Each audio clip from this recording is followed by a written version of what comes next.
Dragon Dreams. I'm Ivan, and my channel is about indie, old school, and unconventional role playing games. Welcome back. So, today I'm going to talk about the concept of whether or not we should make rules for real magic or occultism to put into our TTRPGs and how we might do so. So, to tell you a little bit about myself, I got my bachelor's in Greco Roman classics. And that led me to read something called the Greek Magical Papyri, which is chock full of real magical beliefs in the ancient world. I also looked into a lot of ancient Greek religion and ancient Roman religion, as well as magic in the ancient Mediterranean. And I collect medieval grimoires, and so I've taken a look at some of those. And that's what I'm going to be talking about today. So let's dive in.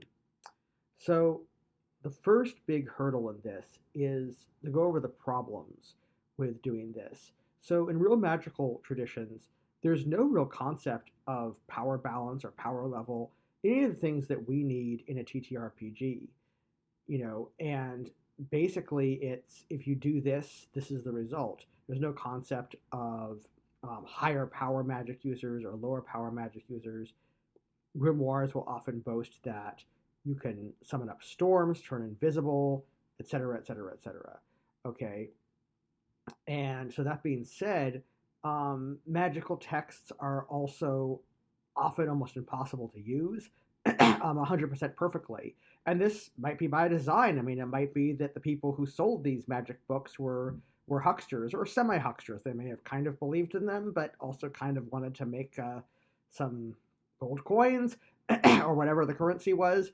And, there's sort of a certain sense to, you sell somebody a magic book and, they come back and ask for their money back because, the magic didn't work. And you say, well, did you follow the instructions? And of course they didn't because they're really, really hard to follow. Magical texts can sometimes have literal death traps in them. This is the case with the Picatrix, that's the mother of all grimoires, that came into Spain in the 14th century, I believe, was translated from Arabic into Latin at the behest of the King of Spain. And it literally has herbal concoctions that will kill you if you drink them as is. In other words, there's literal poison that it instructs you to make and drink. And why would it have this? Because that way the initiate would know the secret and would be taught what to substitute so that the magical master could tell his magic apprentice, look, when it says, I don't know, whatever, aconite or hemlock or something like that, substitute that for this other herb. Okay. And that way the people who want your magical secrets, who aren't allowed to have them according to your rules, die. And magical rituals also often take days or even weeks to prepare and hours to perform. They require lots of ingredients, much of which are very rare by design, like things like drawing something in the ink of bat's blood, or these really complicated concoctions. Like there was this thing called myrrh ink in Greek Magical Papyri this has a whole bunch of really weird stuff, including like animal parts and stuff. So, it would also be not something you could probably do in the middle of a dungeon or an action sequence. Real magic traditions don't necessarily follow clear-cut or obvious rules either. I mean, it's not like there's some sort of science behind them. They're beliefs. So, while it's true that you might have some tables of correspondences, like which planet rules which herb, or what different signs of the zodiac are good for, and when the moon is in the 7th house, whatever, that means this.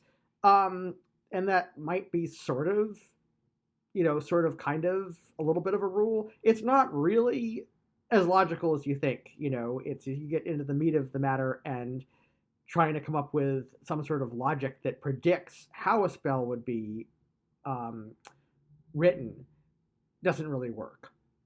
You can say why it was written the way it was, but you can't say this is how a spell would be made based on just logic. Okay, and then the other obstacle is that real magical traditions don't really claim that anything that you can directly perceive will actually occur in many cases. And why would they?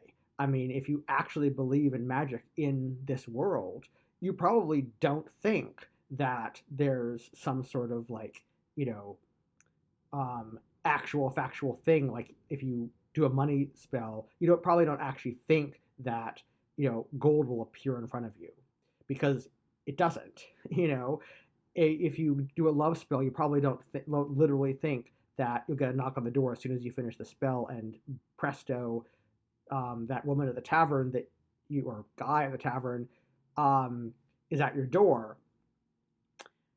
Because it's probably not going to happen. So the explanations people will give in magical traditions are a lot more probabilistic. In other words, it's more like if you perform this ritual, you will be lucky in love. You'll be lucky in money. You will go out to the marketplace and try to sell your wares and everybody will want to buy them, things like that.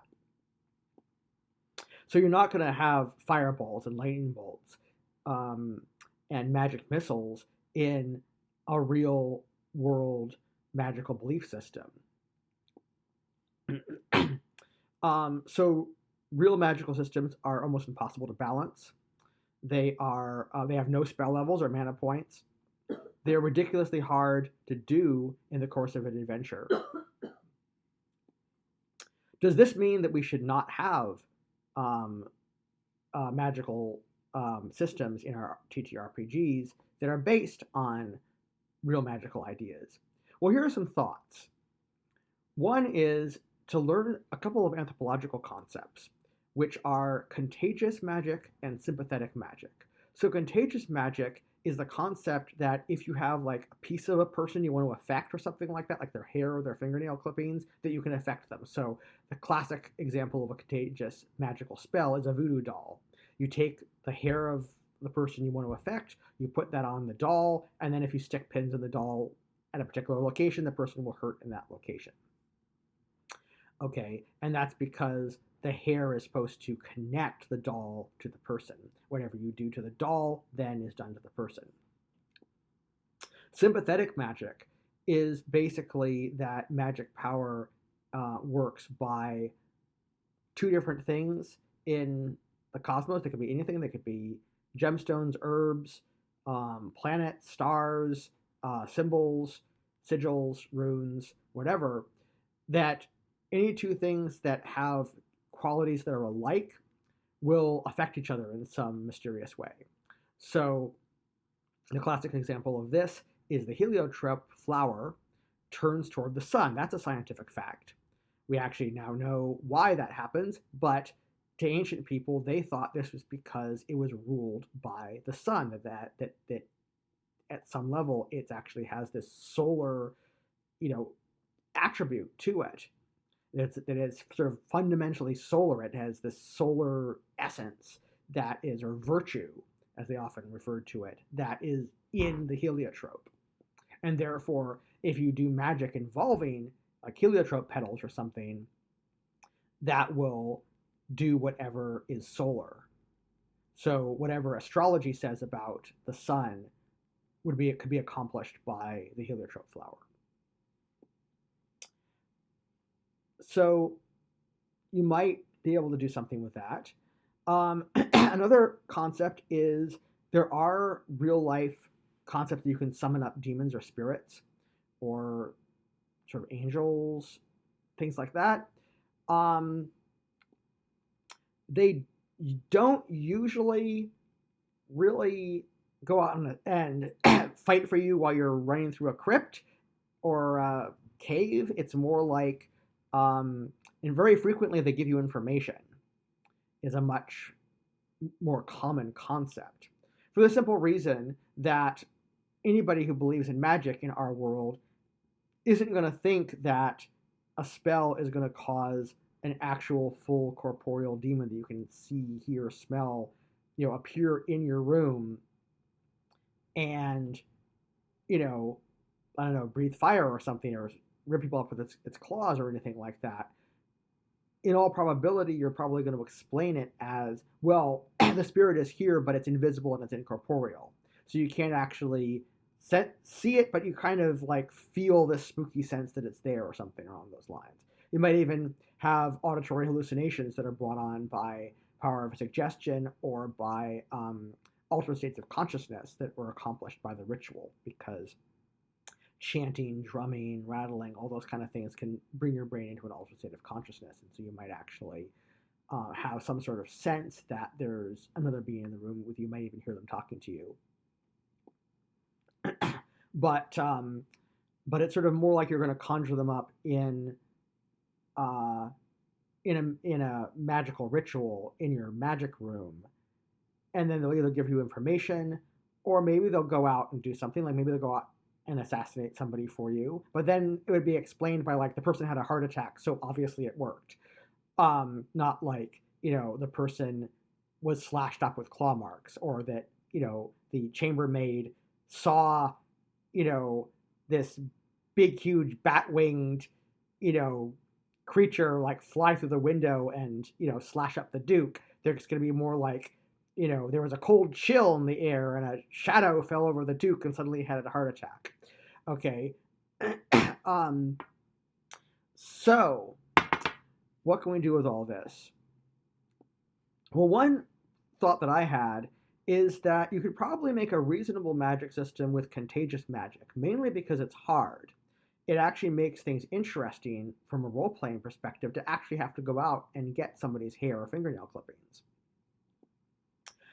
Now, in some sense, this might make a good magic system from a power balance standpoint, but it might actually be too hard because, you could get all this stuff, but, you have to figure out how to make it work in the adventure, which might not necessarily be that bad. That might be interesting. It might be an interesting creative challenge. In fact, if I were going to do that, I might say, hey, you know what? Magic users can wear armor. They just can't do magic in armor. So that way they could wear armor into the dungeon and, meanwhile have some sort of like a voodoo doll or something like that they've created that, causes pain to, the bad guy or something. Now, it would still be tricky from a power level. I mean, what exactly could somebody do with that? Traditional magical systems don't have, as I said, a concept for magic user levels or, mana points or, whatever. It's just a concept that, if you do these certain things, this is what will happen.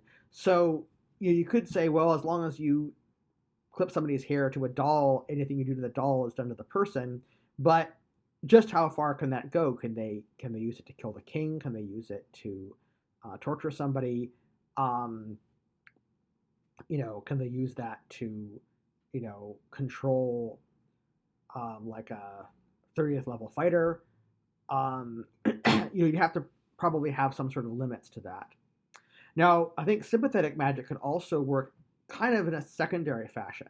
So that what you could do is you could have some sort of thing where there's like certain sympathetic magic categories, like a predetermined list where you have, okay, there's the gemstone category, there's the herb category, the glyph or sigil category, color category, like name of spirit category, like, whatever, all that kind of stuff. And maybe for each one that they have in their ritual, maybe they get a +1 to their d20 roll or something.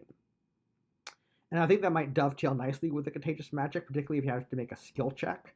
And maybe just to make it hard, make them make the skill check at the end, and if they fail, then the whole thing fizzles. Or maybe make it like every time they use that voodoo doll, if they fail their check, then it fizzles and the hair on the voodoo doll head is no longer linked to the person they're trying to control, and the voodoo doll is no longer effective. So they have to get a new doll, new hair, or new fingernail clippings or whatever, and start over. But if they, have additional stuff that they do, like, I don't know, they sprinkle the voodoo doll with herbs that have to do with controlling somebody, for example, then they have a higher chance of using the voodoo doll to control somebody.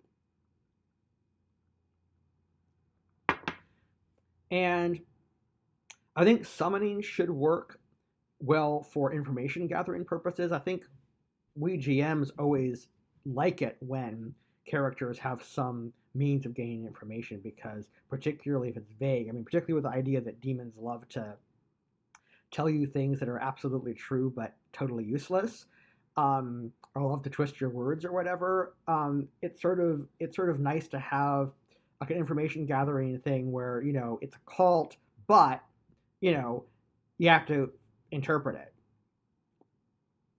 Now, in terms of summoning a spirit to help the magic user on an adventure, I would say if all this stuff, like most of what the magic user is doing, is in their ritual room, and it takes a really complicated ritual to do it, I would say, heck, let them conjure up a spirit and go with them into the dungeon. But maybe put a limit on how powerful they are, so that at first level, maybe they just summon up, I don't know, like a little goblin or something like that, and they don't get to summon up, the badass stuff till they're much more powerful. I think talismans could work. It's pretty common in a lot of these grimoires to have talismans. Remember I mentioned the Picatrix? That is a book entirely devoted to talismans. So it's like there's a talisman for each moon in each house or each mansion. And so I kind of like the idea that somebody could do some elaborate ritual and use the right herbs and the right gemstones and et cetera, et cetera, et cetera, and create some talisman. The only concern there is figuring out some way to limit how many talismans they can make and what those can do. So, like, if they can make a talisman that gives them a +1 to armor class, what's to stop them from just stockpiling those talismans, and each member of the party eventually wearing like 10 +1 AC talismans and just being impossible for anybody to hit.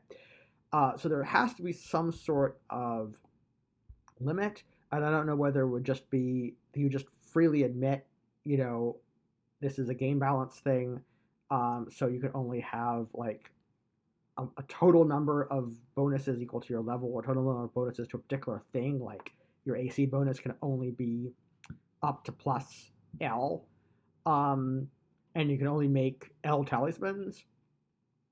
One thought I had is, maybe you put like some of your life force into it or something. That's not really magical beliefs that I know of in this world, but hey, it's a fantasy world. Maybe it works differently. So maybe, you sacrifice a certain number of your hit points that you don't get back until that talisman is dismantled or something along those lines.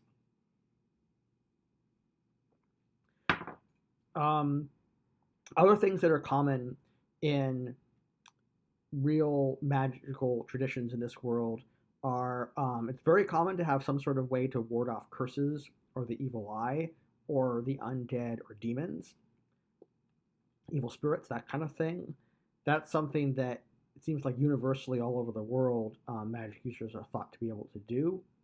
Now that obviously would be extremely powerful, like if you just have some sort of thing that can just undo any curse or ward off curses, or keep all undead or demons away from you. But again, it could be maybe more like a bonus or something like that. You could probably figure out some power balance. So, in conclusion, I think that the best way to do it is, first of all, to put in some power balance, but also to think through just how hard it's going to be to do it. Like, basically make it this hard, arduous process, and then that puts a little bit of checks and balances in and of itself. And of course, like anything, it would need extensive playtesting. I think you're really going to need to vet this before it would work. And I don't have a pre-made set of ideas. I do have some things up on Drive-Thru RPG you can take a look at. I have a talismans and potions little thing I wrote up for Knave, because one thing that's kind of neat about Knave is that Knave has an inventory that's really closely tracked, and you can only carry so many items. So I actually kind of like the idea of of a talisman system there, because if you can only carry so many items, then every talisman that you have would, limit you in your ability to carry other things. Anyway, let me know what you think about this. Tell me what you think in the comments. I mean, have you tried something like this? How do you think it might work? I'd be really interested to know, because I don't really have much of a preconceived notion, and I've never really seen a system that really worked to my satisfaction. I've seen a few very low fantasy attempts to try to come up with some sort of like medieval realism or something like that. But honestly, I wouldn't really want to play magic users in those systems. So I think it would just be too darn hard. But tell me what you think in the comments, and I'd love to start a discussion about all of this. All right, over and out. I hope you found this video informative. What do you think? Tell me in the comments. If you like this video, please give it a thumbs up and consider subscribing and share it with your friends. And please support me on Patreon. And until next time, keep dreaming, everybody.